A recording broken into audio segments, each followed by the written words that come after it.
cristos falsos, como también hay muchos pastores y predicadores falsos y apóstoles falsos. Parecen idénticos, pero al que conoce verdaderamente no le engañan. Amén. Y nosotros debemos de conocer plenamente para no ser engañados. ¿Qué harán estos que apostatarán? Hace 2000 años fue dicho esto. Prohibirán casarse y mandarán a abstenerse de alimentos que Dios creó para, con acción de gracias, participasen de ellos los creyentes y los que han conocido la verdad. Desde un principio la gente perdió la fe, porque la fe en el Evangelio del Señor Jesús, ¿sabe qué dijo Jesús? Estas señales seguirán a los que creen. Pondrán sus manos sobre los enfermos y estos, ¿qué cosa? Sanarán. También Jesús dijo esto. El que cree en mi nombre hollará serpientes. Tomará serpientes en sus manos y hollará escorpiones, dice. Y si bebieren cosa mortífera, nada les hará daño. Ahora, ¿a qué corresponden estas palabras? ¿Al Evangelio de Jesús o a palabras de hombres? Al Evangelio de Jesús. Pero muchos no se mantuvieron en ese Evangelio, en esa fe genuina hacia Dios. ¿Amén? Si Dios es por nosotros, ¿quién contra nosotros? Amén. Como dijo David, aunque ande por valle de sombra de muerte, no temeré mal alguno. Su vara y su callado me infundirán aliento.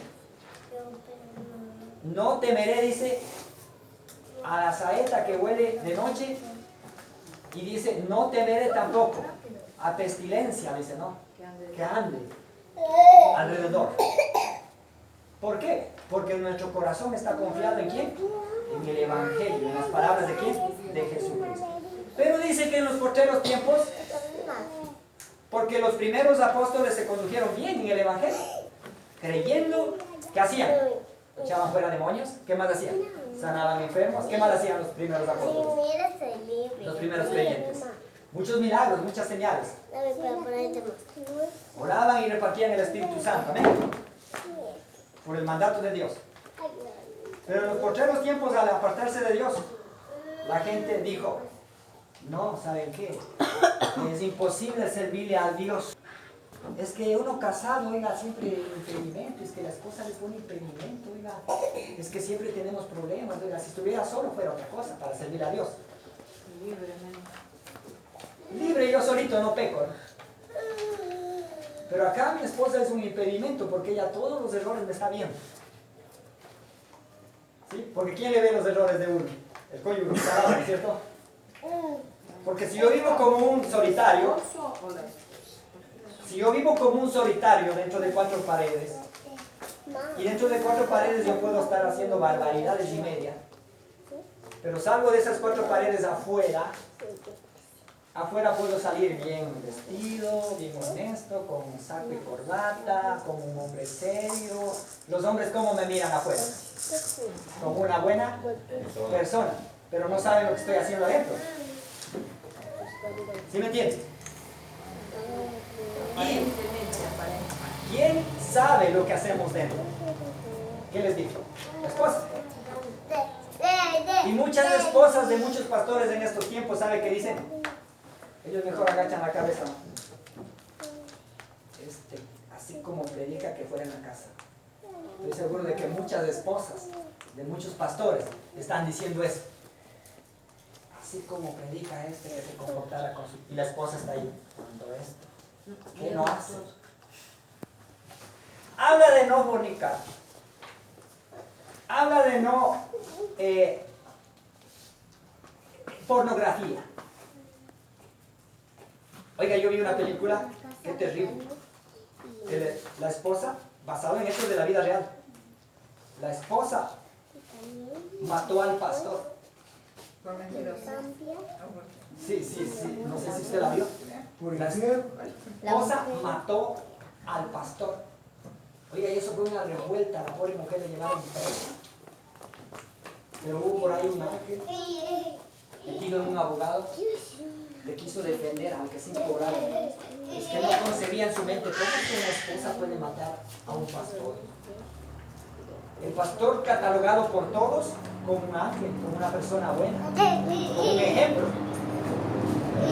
Pero la esposa la mató. Tenía como 3 hijitas.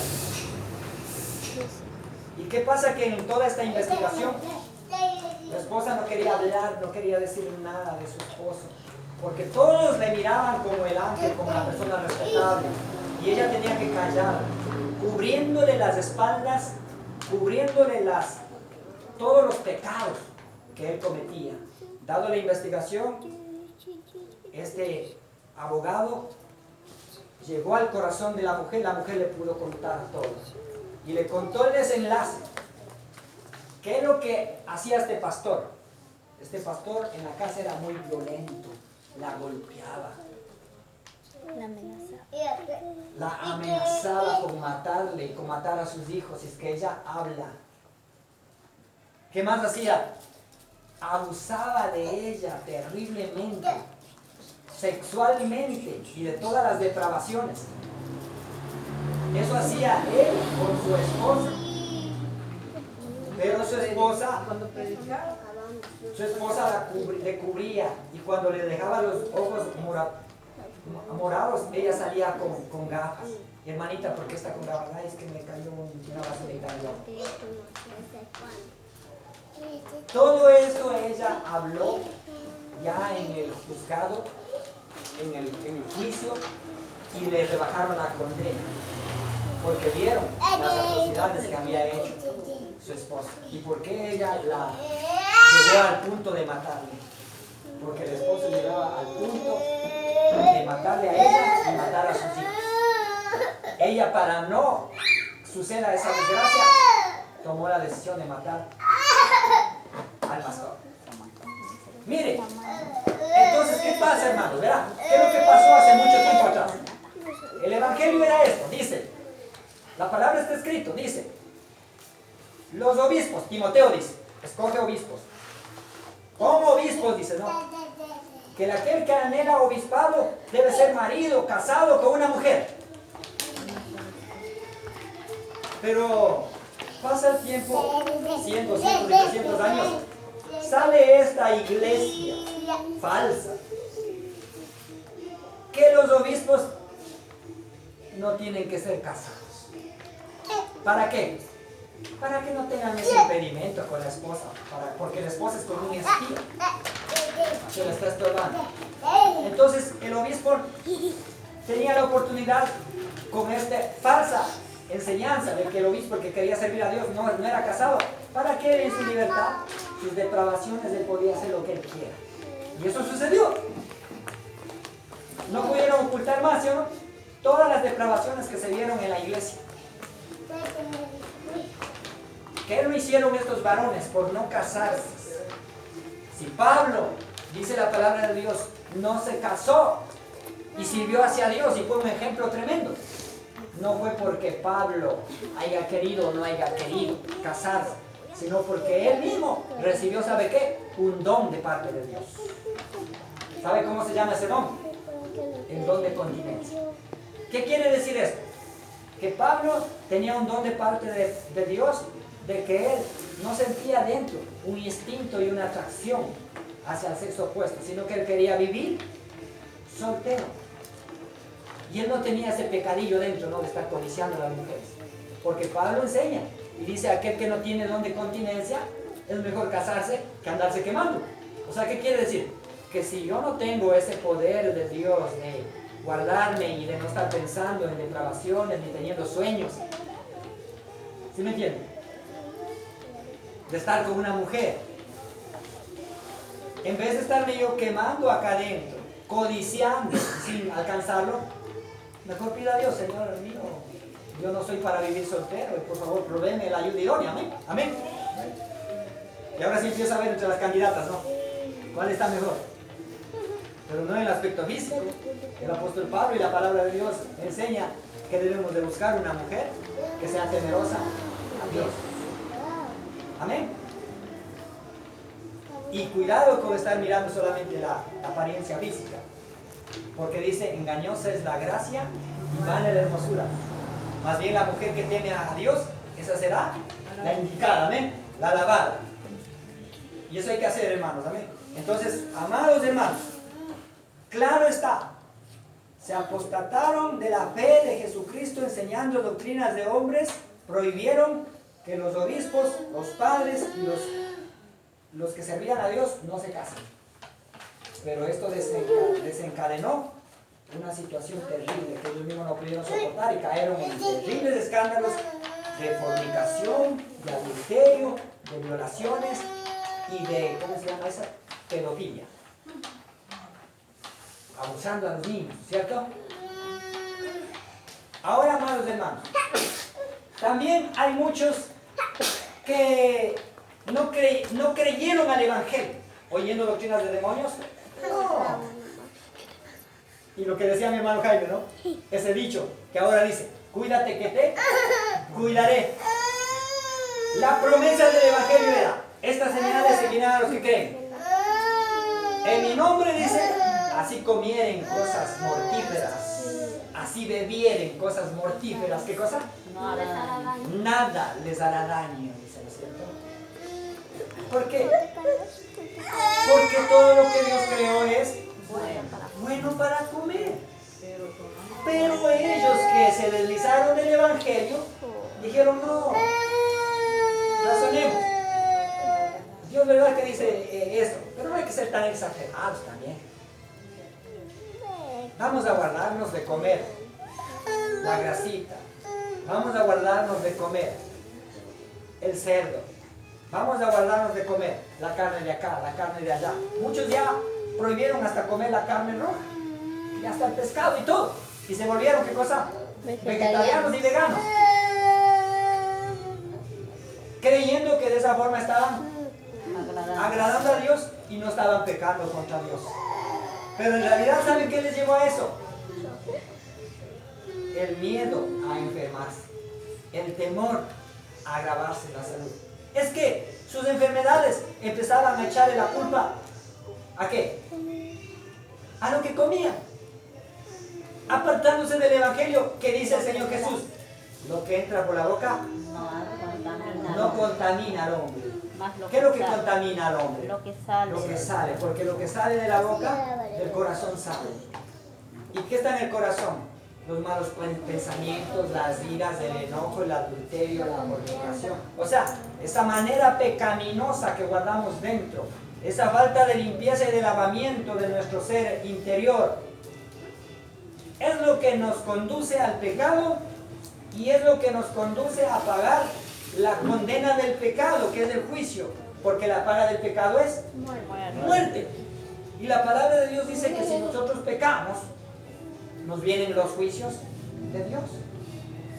En el libro de Corintios, en la institución de la cena, dice que si nosotros no comemos y bebemos la cena del Señor como es de hacerlo, sin hipocresía, sin maldad, sin ira, sin enojo, si nosotros comemos la cena, o sea, participamos de este camino, de esta fe, amén, porque ahorita estamos alimentándonos. ¿Cuántos lo creen así? Amén. Estamos comiendo.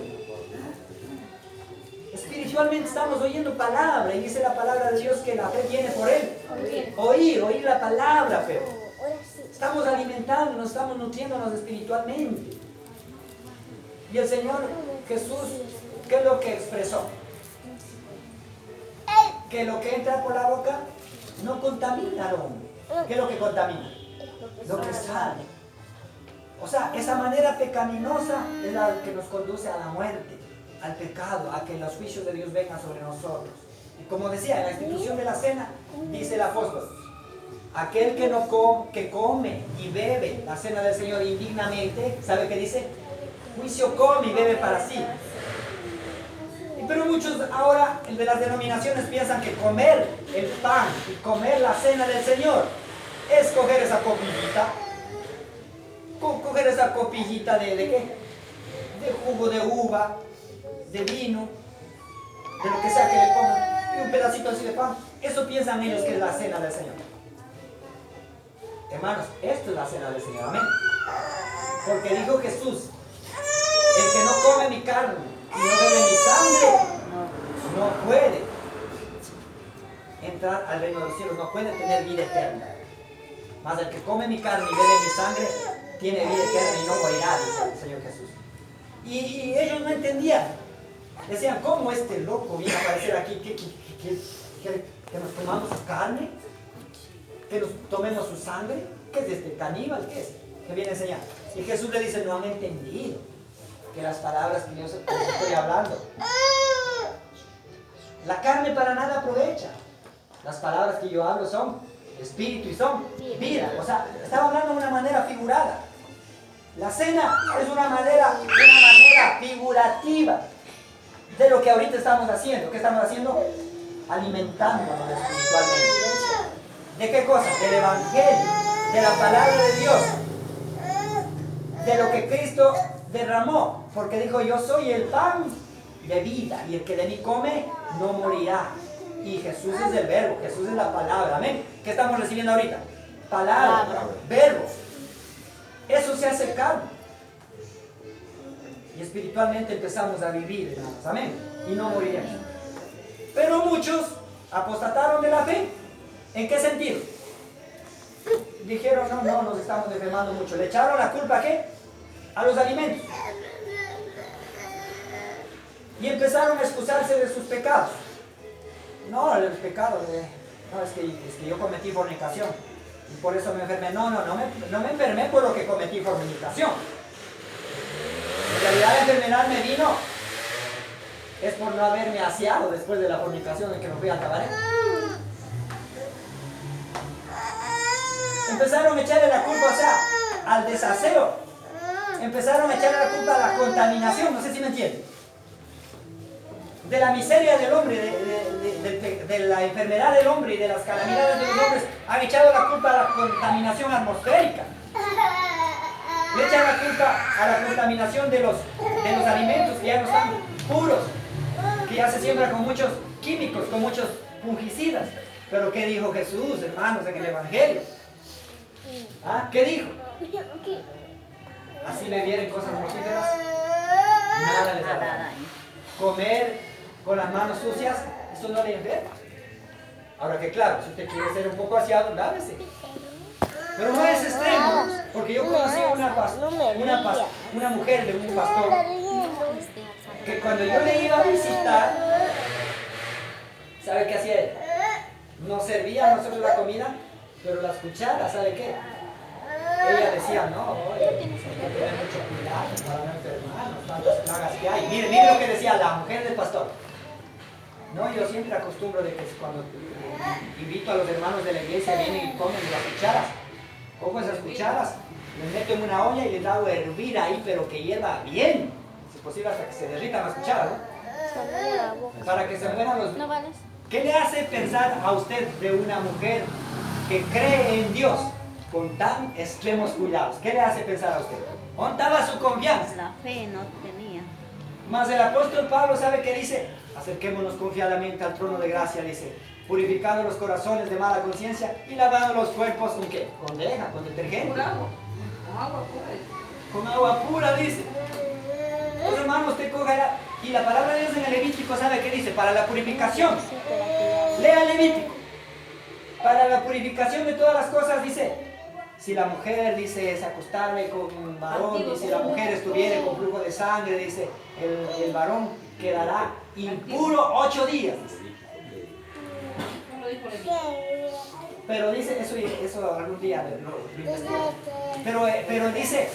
Pero dice, se lavará con agua pura, dice, y quedará impuro hasta la noche, nada más. Mire, o sea que el agua pura hace maravillas. Para cualquier situación, usted se lávese con agua pura, agua limpia, listo, confíe en el Señor, alabe a Dios. Ore. Ese es el Evangelio de verdad. Pero dice que hay hombres que apostatarán de la fe, prohibirán casarse, lo que ya les expliqué. Y por último, ¿qué cosa? Prohibirán, ¿qué cosa? Abstenerse de ciertos alimentos que Dios creó, para que coman los creyentes con acción de gracias. ¿Qué tenemos que hacer a lo que comen?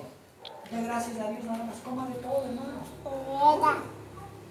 Creía yo antes que el ají era malo, inconoso, infeccioso. Ahorita no para. Creía antes yo que el maní era malo, infeccioso, inconoso. Creía yo antes que el aguacate era malo, inconoso, infeccioso. Esos eran puros mitos. Que ahora los científicos, esos eran mitos de antes, de la falta de conocimiento. Pero ¿sabe qué? Los científicos ya van concordando también con la palabra de Dios. Amén. Ya le van dando la aprobación a la palabra de que lo que la palabra dice es verdad. Sino que los científicos tratan de buscar por otro lado la verdad. Pero se chocan que lo que ya estuvo escrito en la Biblia, ellos están recién descubriéndolo. Cuando la palabra de Dios dice que nada os hará daño, ellos ahora descubren. Los mismos médicos que decían, cuando usted está con heridas, lo que sea, una lastimadura, alguna cosa, evite, ¿qué cosa? El maní, evite el ají, evite el aguacate, evite las comidas, el chancho, evite las comidas infecciosas. Cuando ahora científicamente se han dado cuenta de que los alimentos no van directo a la herida. Los alimentos pasan un proceso, entran primero al estómago, lo que sirve, agarra el estómago, distribuye con sabiduría, la sabiduría que hizo Dios en el estómago, ¿sí? Y las partes del cuerpo, porque Dios hizo el cuerpo perfecto, amén. La sabiduría escoge, esto sí sirve, esto no sirve, esto es bueno para el cuerpo, esto para acá, esto para allá, y esto, ¿a dónde? A la letrina, ¿no? Por eso Jesús dijo, no entendéis que lo que entra por la boca no contamina al hombre, sino que va al estómago y luego ¿a dónde dijo Jesús? Jesús mismo dijo, se va a la letrina, al baño. Jesús lo dijo en estas palabras, usted mismo léalo. Entonces, hermanos, no es que si yo me como un ají, va a ir directo al hígado. Primero va al cuerpo, al hígado, y los que saben de esto saben, ¿no? Y eso se transforma en cosas buenas para nuestro cuerpo.